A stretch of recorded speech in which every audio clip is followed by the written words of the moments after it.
York Knicks. I'm back in the New York groove. Well, it's the Knicks. New York. We are the New York Knicks. New York. For this new season we're about to enter, the Knicks is taking no shorts just like winter. New York, New York. New York be about the Knicks, huh? But the best thing about New York City is K-N-I-C-K-S. Everybody say go New York, go New York, go! Go New York, go New York, go! Hey everybody, welcome to the New York Knicks podcast, part of Dash Radio. This is episode 556. I am pumped about it. How you doing, Mark? I am pumped too, if I could pretend I am. Do you want to start with the good? Yeah, let's start with the good. RJ Barrett is really good. Since last show, he had his big 46-point performance. That was pretty awesome, right? Yeah, it was. The Knicks got a draft pick correct, although it was like a 3-player draft and they had the third pick. So if they messed that up, Well, it would have been something. In fairness, they took Darius Garland, they would be in pretty good shape also. They would. It's just basically 100% of every mock draft said it was Zion, John, RJ. No, I know. Just I'm just glad it worked out. I mean, it could easily have been the Knicks drafted Zion and he misses a season and a half. Like, yeah, absolutely. So what do you think of RJ's season now? So he had a brief good start, then he was pretty terrible for about 2 months, but since January he's been pretty darn good. He explained his 2-month stretch of just terribleness between COVID and having some kind of stomach issue, and it seems like that might be a legit complaint because he's been playing pretty darn good since January. yeah, I mean, he's averaging like 29 points a game in February. If he keeps this up the rest of the season, pretty excited about it and give him a max extension. Yeah, do they have to do that this summer, or can you wait a following? Like, what's the deal with that? I think they can just play the last year of his rookie contract, but if they do that, then I think he's a free agent. I don't think he's a free. Is he a free agent or is he a restricted free agent with bird rights? So they can match anything. Yes. So they're basically like, do we want to lock him up for an extra year, or do we want to just wait and sign him to hopefully a long-term contract and not let yet another draft pick walk? I 100% want the Knicks to sign RJ. I'd give him a big contract. Absolutely. I guess we can get this in the offseason. I don't know if there's any salary cap reasons not to sign him this summer, like giving yourself more flexibility, because once you go all in on him, you may have very little flexibility in the cap going forward. Maybe, but they have a lot of short-term contracts. I mean, it's not like Walker. I mean, Walker's coming off. Burks is coming off the year not after. This summer. You mean the year after, yeah. Yeah, the year after that's Fournier. It's not. They don't have a logjam for their cap like they usually do. They did for like the first 12 years we did the podcast. I mean, they don't have any salary cap space this summer, and we need a point guard. But we can get to that later. Yeah, he's been pretty awesome. He is averaging about 20 in February. It's 28 points a game. In January, it's 21 points a game. He's coming into his own. And his shooting percentage, his 3-point shooting percentage in January is 40%. In February, it's 39%. The only thing that he's still not doing well is his free throws. His free throws are terrible. Yeah, and he's aware of it. I mean, he mentioned it in interviews, and he said it's annoying, and he's working on it. They said he hit 200 before a game. The Philly game, yeah. But like, it seems like it might be mental, because they said he hit 200 and like a very high percentage, and then he went and shot 6 for 10 during the game. So maybe he's got to get out of his head.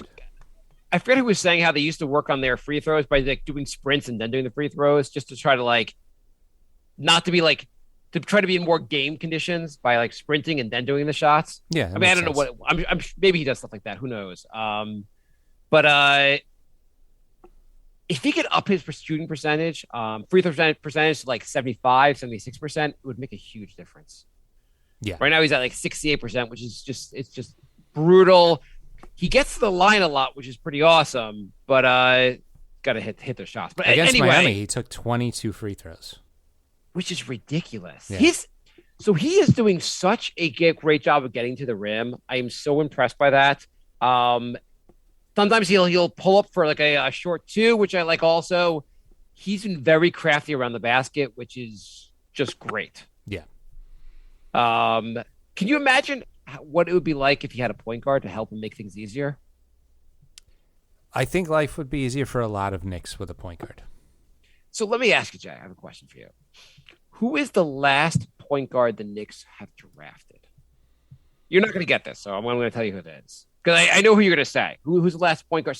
Well, actually, there's one this year. So this past year was McBride. McBride. Okay. Yeah. Before that, wasn't it like Frank Jackson or something like that? No, Knicks did not draft Frank Jackson. They do not have him. Before him, come on, think about it. Who is the point guard before him that you're thinking of? There's one guy you're not thinking of, but who's the obvious name? Andy Rottens? No, come on. Within the last point guard the Knicks drafted. He's from France. Oh, yeah. I don't even count him as a point guard. I don't think he's a point guard. You don't think Frank's a point guard? No, I think he's a shooting guard. Well, then you've been watching him play, obviously. But yeah, in theory, they drafted him to be a point guard. Like he was considered a point guard in the draft, right?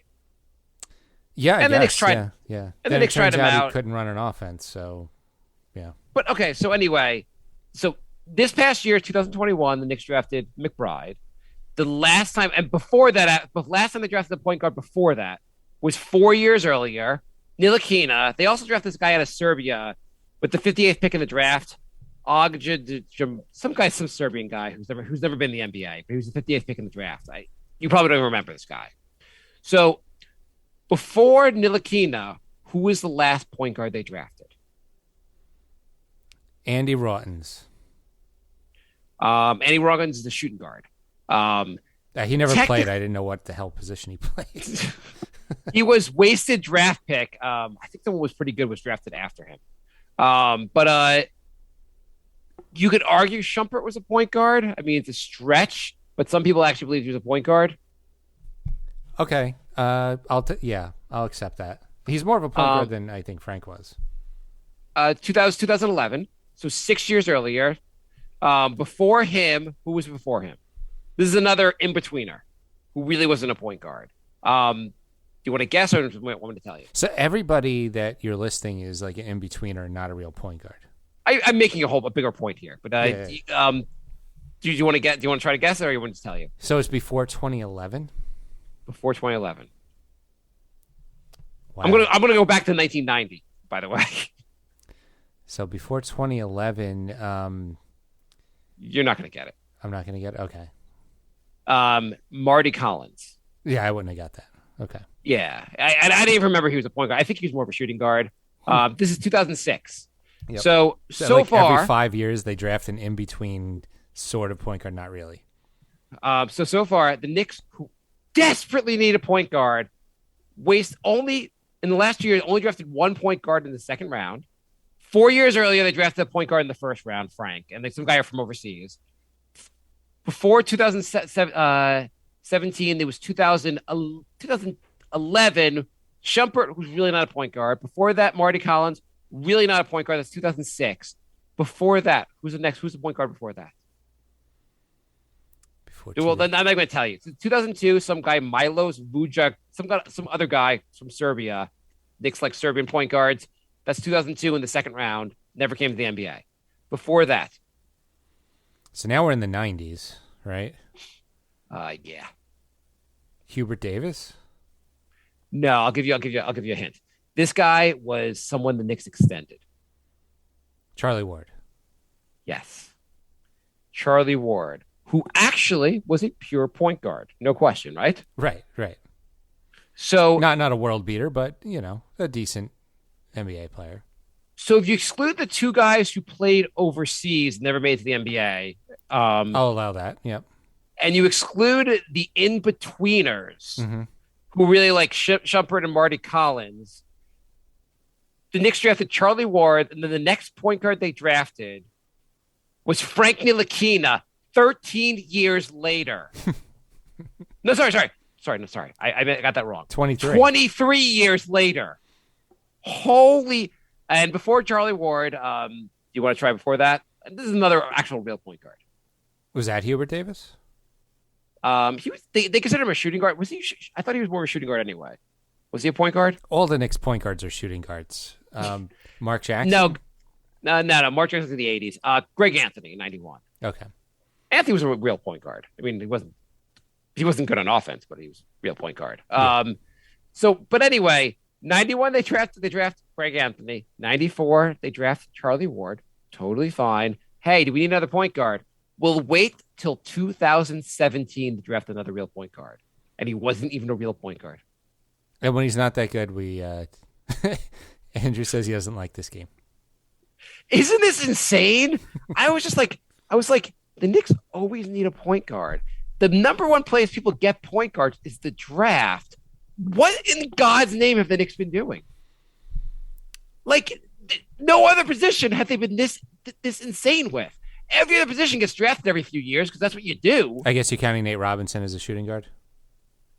Yeah. You know, why did I have Nate Robinson on here, actually? That's actually a good point, actually. I don't know why I didn't fit your narrative. I guess not. I don't know. Maybe did someone else draft Nate and they traded for him on draft night or something? I don't know why he's not on here. Because that's actually because he was a point guard, right? Kind of. Yeah, kind of. Yeah. He's kind of. I don't know why he's not on here. Okay, well that was actually a good point. I mean, maybe all the point guards have been removed from this Wikipedia entry. I don't know. It's just a really amazing amount, and like. Because I was thinking about that also, even the RJ, and I like RJ, I'm very happy. And not that I'm saying that next year drafted Darius Garland, but for a team that's so goddamn hungry for a point guard, and there was a little bit of talk of Garland at that time, like, why did the Knicks constantly not draft a point guard? It's amazing. And then saying that they drafted Knox because they already had drafted Frank, you realize that, like, most teams have 2 point guards, sometimes 3. So, like, It still didn't make sense. And also, again, the last point guard you drafted was 20. I mean, I guess with the exclusive of Nate Robinson was 23 years ago. Like, you're not drafting point guards ever. It's a major need. Just draft 2. See how it goes. Draft 3. If they all work out, you could do what Sacramento did and then flip it for another piece you need. We couldn't draft the point guard. We already had one. Yet we drafted a power forward with a number 8 pick when we already had one who was going to play major minutes. Do you know what the funny thing is? So, Phoenix, they had Chris Paul went down, and then Cameron Payne went down, and Holiday has been playing really bad. Yeah. So they decided to just play Booker at point instead of Elfrid Payton, and this was the Knicks' starting point guard last season. And yet he is better than Alec Burks. Honestly, I would take Payton over Alec Burks playing point guard. Yeah, this is nothing against Alec Burks. All they hate against Alec, like, I think Alec Burks, if you put him back in his correct role, would play well. He was absolutely fine at shooting guard last year. Yeah, I have no problem with Alec Burks. I have a problem with how Alec Burks is being used. And if you think Emmanuel Quickley is a point guard, you're not watching the game. But Emmanuel Quickley has been suffering this year because he's trying to play point guard. He is not a point guard. The Knicks official account posted a picture of him. And all the comments were like, start him at point guard. I'm like, do you want your point guard pulling up and taking 30-foot shots 4 seconds into the clock while hitting 30% of them? He looked kind of decent last night yesterday during the afternoon against 76ers. He has a decent game like once every 2 weeks. But why did he look decent? Because he spent the whole game concentrating solely on his own offense. Yeah. He didn't set anyone else up. He was just trying to actually play his game. Like, his game is like a microwave score. Someone else set him up, hit him when he's like sitting on the 3-point line. He's not a point guard. And I don't understand yesterday, Emmanuel Quickley and Alec Burks combined for 60 minutes and had 1 assist. And these are your point guards? Yeah, it's I saw someone justify that. I saw someone online. They were like, well, Quickley would have had like 5 or 6 assists if guys could hit shots. Yeah, every point guard should be able to they'll have 15 that are going to hit every shot. Guys are going to miss shots. you should have 5 or 6 work out. Yeah, every single point guard would have a lot more if everybody shot 100%. Yeah, it's just like you have to have 5 or 6 assists, basically. It doesn't matter if guys are missing shots. Set guys up, have them hit shots. The Knicks still scored over what they scored. Knicks scored over 100 points in the game. Someone was hitting shots. Why could you set those guys up? Yeah. It's just the more you want to kill. So Julius Randle didn't play that well. Julius Randle's been like up and down and crappy season. But don't you think Julius Randle would look a lot better if some guy would make his job easier? Absolutely. He's trying to play like point forward, and that's not what he's good at. That's not his strength. So the interesting thing, we didn't even talk about it. Since last show, the Knicks shut Kemba down for the rest of the season. Yeah. And then they announced that Rose had a complication and now needs surgery. So he's pretty much done for the season. They said he's cleaning up the ankle. There's a sliver of a chance he'll be back towards the end of the season, but it's kind of pointless. Yeah. Yeah. But so anyway, So he's basically out for the season. Yeah. So that's 2 out of the Knicks' 3 point guards. And in the 2 games since that happened, the Knicks' only point guard, yet he's a rookie, he played 2 minutes in 2 games. Yeah. The thing is, people are making the argument of like, Deuce McBride's got to earn his minutes. Like maybe the coach knows what he's doing with development and like, hey, he's not ready. I don't know. The games are meaningless. Just give him some run. Like you wouldn't like sit him in practice and go, well, he's got to earn his minutes in practice. This is basically practice. I mean, when you've lost 12 out of your last 15 games, does it even matter if you put in somebody who's not as good? What would the difference have been? They would have lost 13 out of 15? But the coach is going to be like, Deuce played tonight and he really wasn't ready. Normally this would have counted for 1 loss, but the NBA gave us 3 losses tonight. Deuce, you screwed us up. Right. It's not like the Knicks are flirting with 500 and can maybe sneak into the play-in game or something. They're 11 games under 500. They're blowing, even when they have a lead, they blow it. Most of these games, it looks like they're not even in it. The Knicks would have to be one of the hottest teams in the NBA going forward to just get to 500. And they've just no chance. The schedule is really tough. The Knicks are playing crappy basketball. So against the 76ers, it was 107-106 Philly in the fourth quarter. And then Burks went back in, and they lost 125-109. Do you think McBride would have been worse at point guard? I mean, it just doesn't. Burks is not setting anyone up. He's not doing anything a point guard does. And also, they don't rely on him to there's so many turnovers at the end of games because no one can take control of the ball. And it's not like he's not like Burks is taking control of the ball, making sure there's no turnovers. Here's a quote actually I thought was interesting. A quote from Evan Fournier. Let me find this for you. I had it queued up and now I can't see the file. Oh, here it is. He says, down the stretch, we have no confidence. So we are second guessing at times. I feel like sometimes we're looking at each other, second guessing what play we're going to run, who we're going to go to. And then the first comment after that is, can I have, what is a point guard for a 500, Alex? I'm also a little concerned about Mitch again. Like he had that streak where he looked pretty good. His last 3 games, 23 minutes, 2 points, 29 minutes, 0 points, 17 minutes fouled out, 6 points. So he really needs someone else to set him up and get him the ball in the right place. It would helpful by a point guard would have very much help him. But I'm also at the point where like he's never healthy for a full season. Last year, when we played our best basketball in years, he wasn't even healthy. There's no development on offense. I'm kind of for how much he's going to cost. I'm fine just giving Jericho Sims his minutes, drafting some guy in the second round, try to find like a low cost answer in free agency. I don't think we need to bring Mitch back. Sims played 18 minutes the last 2 games. Combined total 0 points. So he's definitely following in Mitch's footsteps. I don't know. I've watched Sims out there, and again, like unless guys are setting them up for lobs, they're not going to score. And fine, he's limited. I don't think Sims is your starting point guard, but you signed Noel. How much money are you going to put away in the center position? You're already paying one guy $10 million a year. Now you're going to pay another guy $10 million a year and spend the next 4 years $20 million a year on 2 centers who can't stay healthy and can't play offense. I mean, I would still take Mitch at 10. if it's going to be something like 20, I don't. So when I said to someone, I'm like, we already have Noel. And they're like, well, we could trade Noel. No, we can't. We did the trade deadline. We can't trade these contracts. No one wants them. Yeah, I mean, contracts do get easier to move the less years that are on them. I guess, but who's going to be like, oh, man, Noel was really good when he was out the entire season. Let me trade for him. Yeah, that's the problem. Like, Noel was injured 3/4 of the season, and now he's benched. A fully healthy Noel is better than a fully healthy Mitchell Robinson. And you could say Mitchell Robinson has more potential, but I think he's also a guy that's going to have potential for years. Like, everyone's going to be talking about his potential. It's year 4. I don't know. What are you seeing? A lot of putbacks. Yeah, I mean, some good rebounds. He's not an amazing defender. He's fouling out less than he used to, but that's about the only improvement I've seen. Like, his defense isn't that amazing. It's it's okay. And he also, anytime he goes against like a big center, like someone who's good, they eat him alive.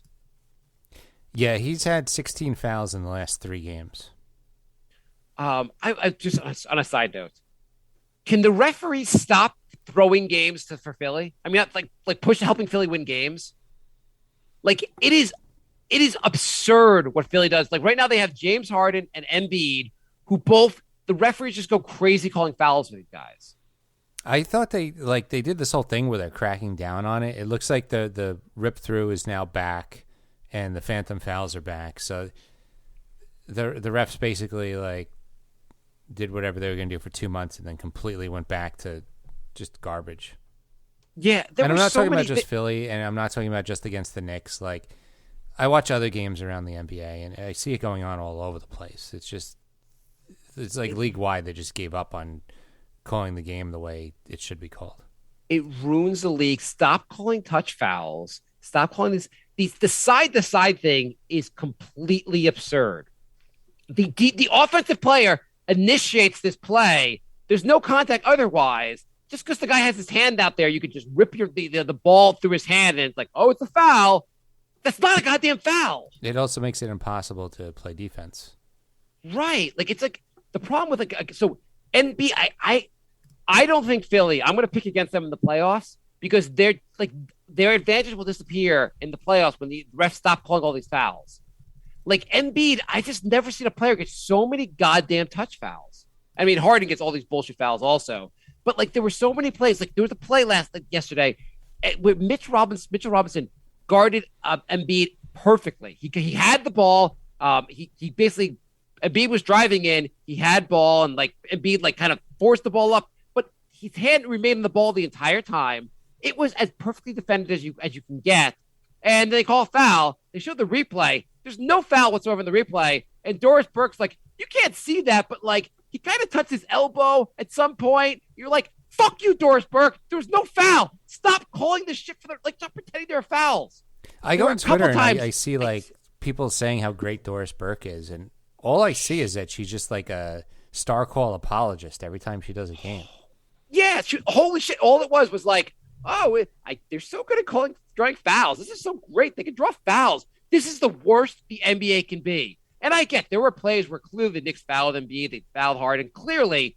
But there were plenty of plays where they did not foul these guys. You call the bullshit fouls. It makes it impossible to defend these guys because they're going to call the bullshit fouls.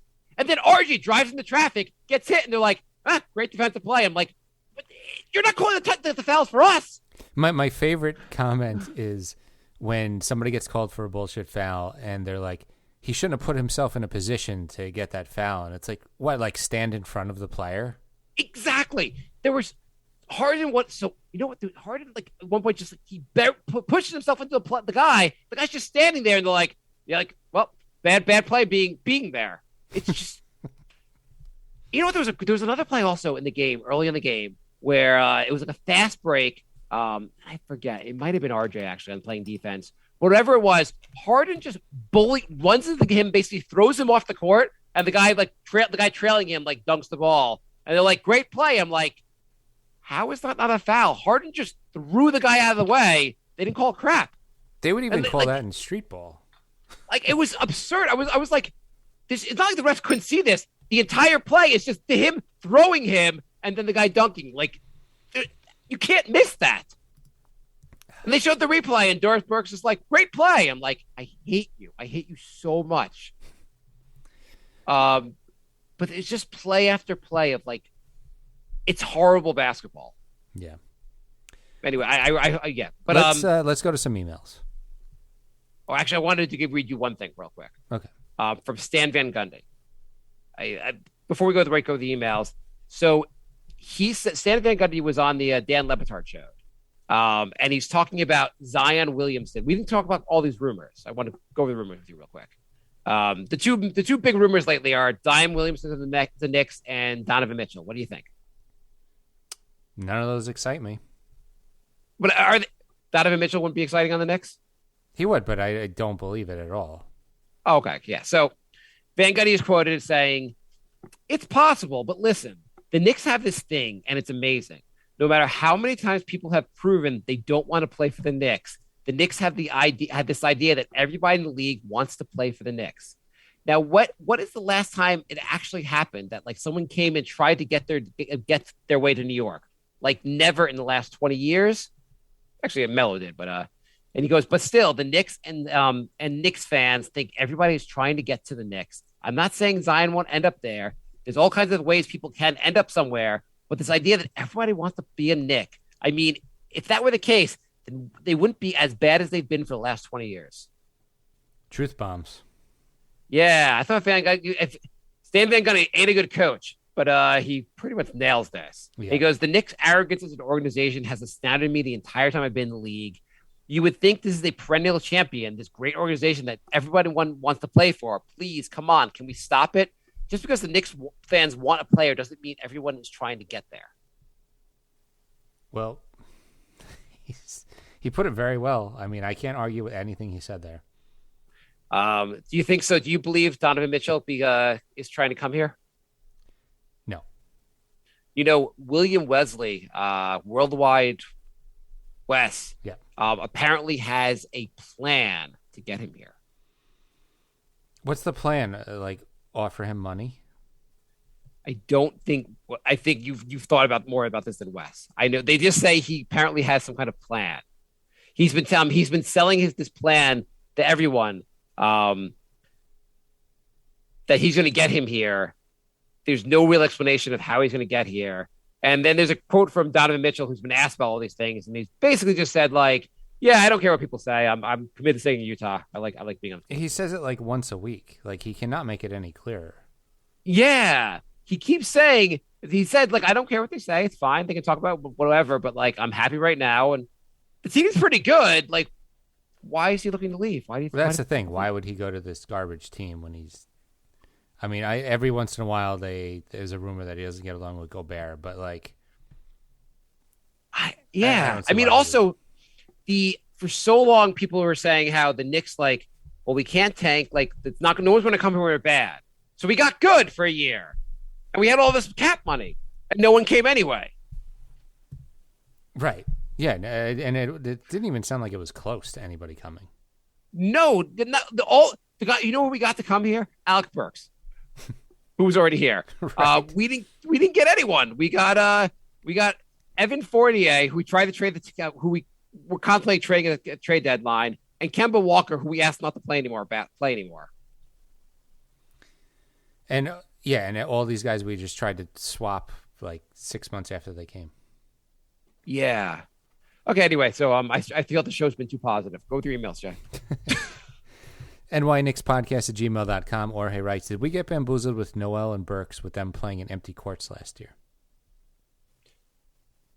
I think we got bamboozled with at least with Noel being healthy.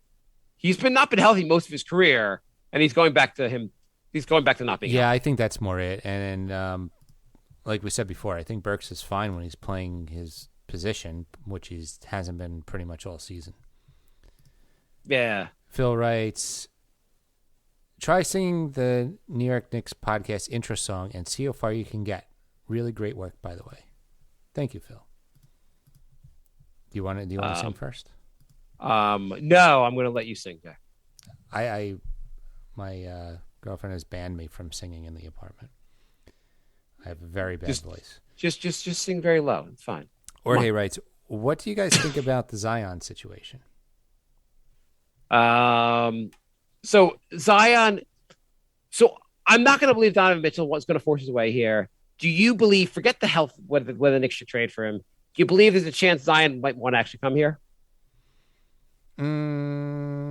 Yeah. So no one's ever turned down the max extension as a rookie. Never. So he'd be the first guy to ever turn it down, right? Well, but contracts don't matter in today's NBA. He can just take it and then say he wants a trade. Didn't Davis do that like immediately? Yeah. So guys, Davis was there for like 7 years, wasn't he, or 6? Or yeah, but didn't he just sign a new contract and then say he wanted to get traded like 2 minutes later? Yeah, a lot of guys do that. And they get traded right away. Like, well, Ben Simmons had like 4 years left on his deal and was like, I can't play for you anymore. So. Yeah, contracts just don't matter anymore. Yeah, so you're right about that. So yeah, he's in not a great situation. The Pelicans. So and his two former teammates are here. So there's a chance he'd want to play in New York. What would it cost to get him? And we're going to assume he's not going to play again this season. What was the asking price? I still think it's going to be really high, even though he has not shown that he's capable of being healthy at all. I mean, right. You have to give away 3 firsts. I would think at least 2 firsts and a young piece. Well, the Knicks don't have anything to give away, really. Like wait, give him Obi, like IQ. They're like, oh wow, we got IQ. We got a guy who can't play point guard. This is great. Yeah, I mean, it doesn't make sense to trade RJ. I mean, maybe Randall. Yeah, they already had Randall. Yeah. I'm just saying, like, I think the Knicks, the best value they can give is like the draft picks. Yeah. Yeah, I mean, you're right. Like, they can give other pieces, maybe Obi and IQ or something like that, plus 3 first round picks, which sounds like a lot. I mean, the first round picks is what I really care about. And I mean, if you tell me Zion's going to come back and be healthy and play 60 games a year, let's just say that's the case, Zach. Jay, if you were guaranteed he plays 60 games a year, be healthy for the playoffs, would you give up 3 firsts and IQ and Obi? Yeah. Yeah, I would do. Yeah, like no question. The guy, he looks like, if healthy, he's an all-star. Yeah, absolutely. Right? He looks like he could be absolutely ridiculous if he's healthy. I'm not sure that'll ever happen. I have very little faith in him being healthy. And I know Embiid started off his career also not healthy and it's been pretty healthy going forward. But he also wasn't the heaviest guy in the NBA. I also feel like foot problems are different. Did he have a foot problem also, though? I thought he did. And Durant had a foot problem also. Embiid was knees, right?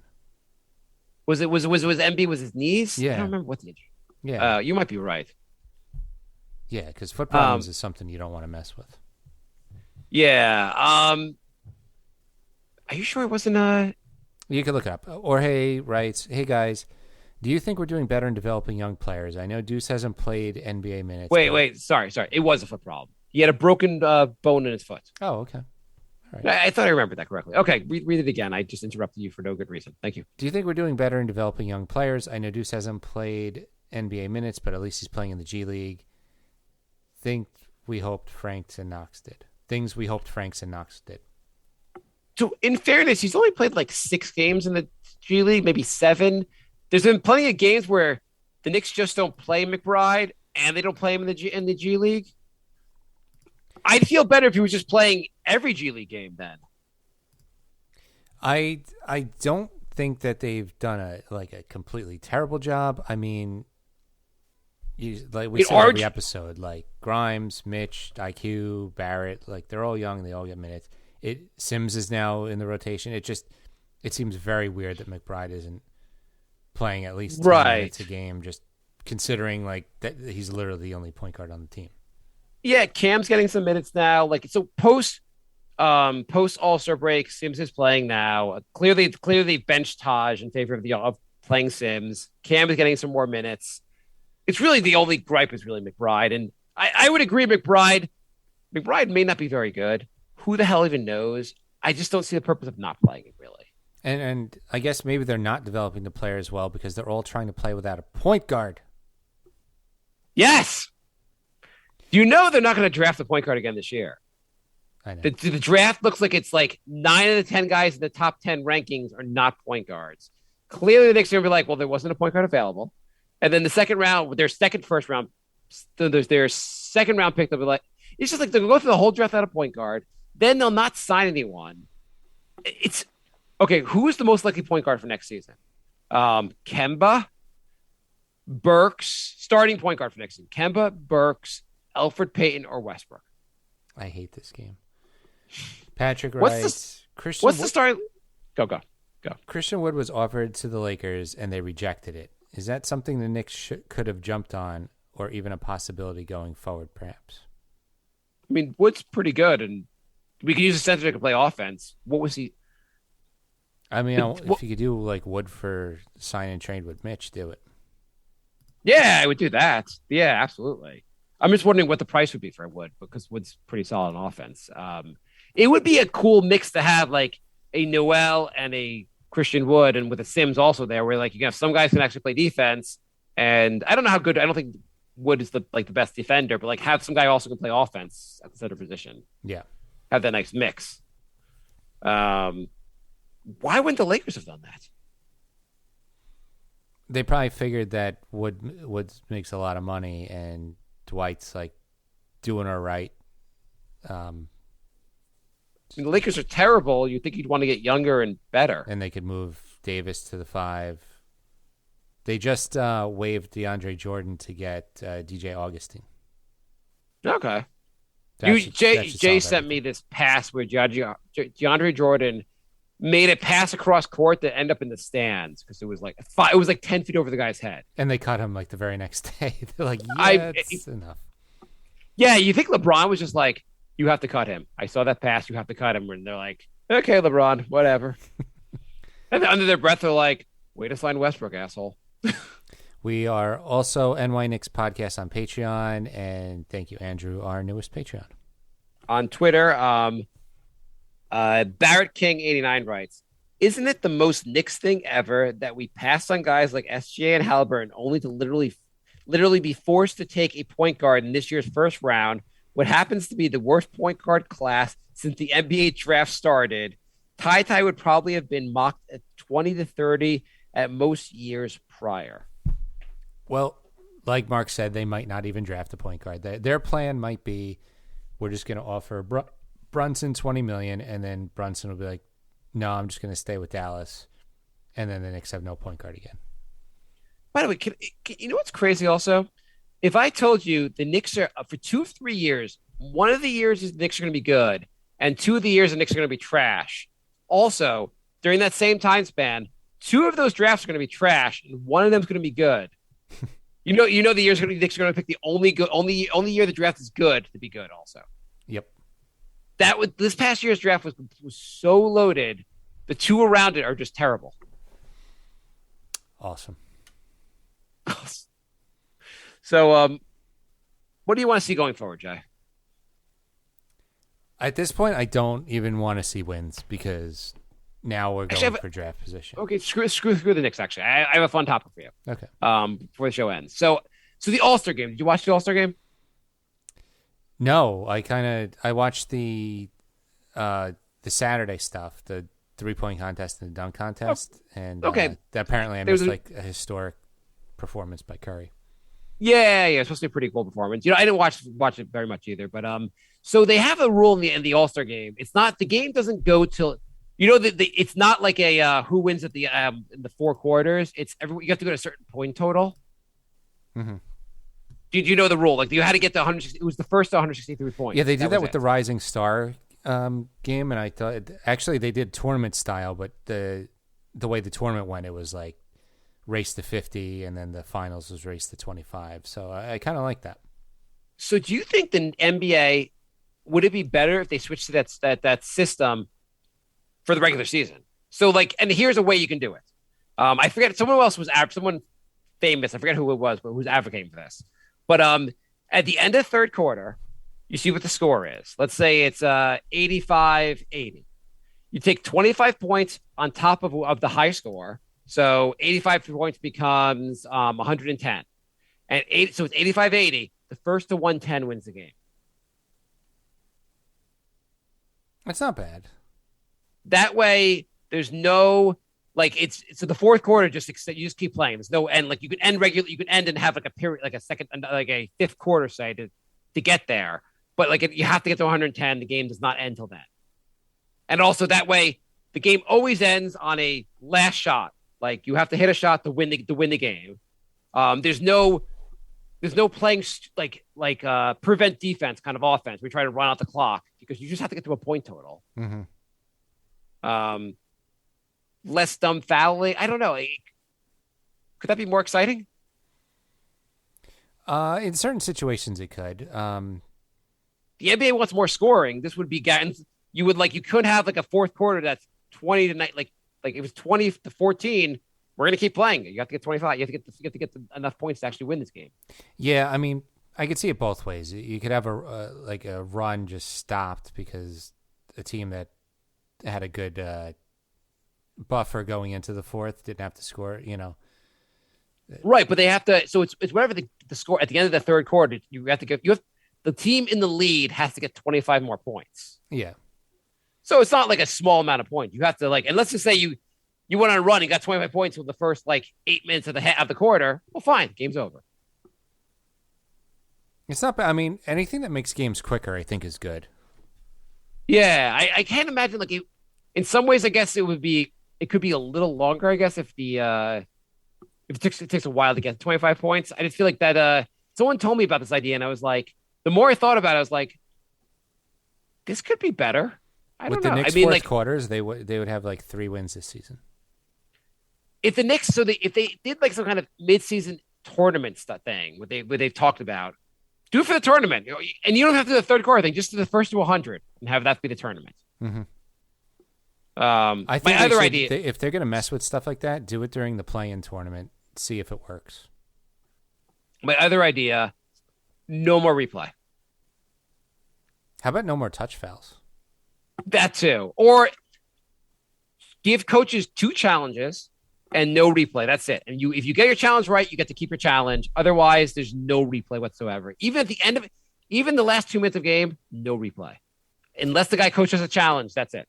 That would be great if you didn't lose the challenge if you were right. One of those refs that keeps calling phantom fouls on Harden, just challenge it every time.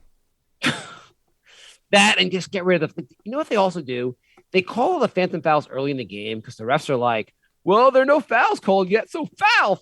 And then near the end of the game, when shit matters, you can get punched in the face if they don't call a foul because they're like, it's a close game, I can't call a foul now. And you're like, well, you kind of decided the game earlier when you put the guys on our team in foul trouble because of these phantom fouls. Well, I noticed that during that Heat Celtics series when they had the Heatles, that was like a stealth way of kind of fixing the games because they would call a bunch of fouls on the Celtics early in the first, and then everyone had to play timid the entire rest of the game because they were all in foul trouble. And then most people pay attention to the fourth, and they're like, well, it was called evenly. It's like, yeah, because you screwed the team for the second the game started. Right. You really yeah, it's absurd. And it's very frustrating. I do think also this is part of the reason why James Harden doesn't win a title. Besides Chris Paul getting injured every year, he doesn't win a title because they don't call the same fouls in the playoffs because they stop calling a lot of this bullshit in the playoffs. But in the regular season, the Knicks would not have lost to Philly, or at least it would have been a more entertaining game if they didn't get if the Phillies didn't have all these fouls called for them. Yeah. Yeah. Anyway, RJ Barrett's awesome. There's your positive. If the rest of the season RJ Barrett keeps averaging 25 points, plays 25 points a game, the rest of the season looks kind of awesome the way he's playing. Is that good enough for to make the season a success? No. In some way? Nope. And can you get excited next year if RJ looks good the rest of the way and they draft the point guard in the first round? Will that be enough to get you back in on the Knicks? I'll be in for a little bit, yeah. Okay. Where should Tibbs retire to? I mean, if they go into the season without a point guard again, it's going to be tough, man. I don't know how we could do the show. I mean, it's just so glaringly obvious. And anyone who's going to make an excuse for I mean, Leon just didn't see the move. The move wasn't there. Like, figure it out. 29 Everyone other else- teams have figured out how to have a point guard on the roster. The Knicks right now start Alex Burks. Is there, of the 29 other teams in the NBA, would any of them make Alec Burks their third point guard off the bench? I don't think so. Most teams have a third point guard. It's weird. Anyway, we are out of time. Thank you for listening. Thank you for joining. Like and subscribe. If you want to join the live room, you can go to twitch.tv/crumpledbacon. You can also go to youtube.com/TITOWAJ. And we are on Discord. The links are on Facebook and Twitter, and Knicks Podcast on both of those. So thank you again for joining, and we'll, I guess, be back next week. Yeah, and the Knicks, by the way, if you're listening, Jay can play point guard. He can't play any worse than Alec Burks. Why don't you sign Jay? There you go. It'll be a lot cheaper. Also, check out our comedy podcast, The Brink of Sanity. We just recorded a new episode of that, and I think it was a pretty good one. All right. See you guys soon. My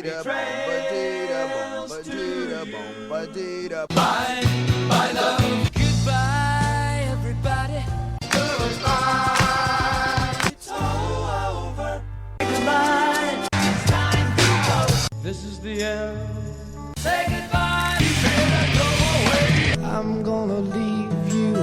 It's the end. Goodbye. Goodbye. Just leave me alone. Feels so good to say goodbye. I'm sick and tired and I'm saying goodbye. Goodbye, girl. Goodbye, goodbye, goodbye. Everybody. Luke was 3 points short. God damn it.